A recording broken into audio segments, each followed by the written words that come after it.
ঘুমানোর আগে 7 বার যদি এই দোয়াটি আপনি পড়তে পারেন, আপনার মনের সব আশা আল্লাহ কবুল করে দেবে। সব আশা আপনার কবুল হয়ে যাবে ইনশাআল্লাহ। এটি আপনি আপনার পরিবার মানুষকে শেয়ার করবেন। এটি আপনারা যখন দেখবেন শেয়ার করবেন, এটি আপনার একটি শেয়ারে আপনি আমল না করে সওয়াব পেয়ে যাবেন। জানেন সেটা কিভাবে? আপনার এই আমলটি যদি অন্য কেউ শুনে আমল করে, আপনি আমল না করে আর সওয়াব পেয়ে যাবেন। সুবহানাল্লাহ। কত সুন্দর ইসলাম, সুন্দর। আপনি আমল মানুষের কাছে ছড়িয়ে দিবেন, মানুষের কাছে আমলগুলো শেয়ার করবেন, আল্লাহ তাআলা আপনাকে ফজিলত দান করে দেবে। প্রিয় ভাইরা আমার, অনেকে মনের মধ্যে অনেক আশা, অনেক ব্যথা, অনেক চিন্তা, অনেক চেতনা, কি করব? আপনি আল্লাহ আপনার শব্দ কবুল করে নেবেন।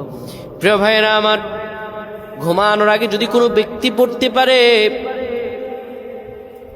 ঘুমানোর আগে উযু করার পরে 7 বার যদি পড়তে পারে, ইয়া রব্বানা ইয়া রব্বানা ইয়া রব্বানা, হে আমাদের রব, হে আমাদের রব, আল্লাহুম্মা উগফিরলি ইয়া রব্বানা, এই দোয়াটি যদি 7 বার পড়তে পারে, আমার আল্লাহ রাব্বুল আলামিন তার সমস্ত দোয়াগুলো কবুল আর মঞ্জুর করে নেন। সুবহানাল্লাহ।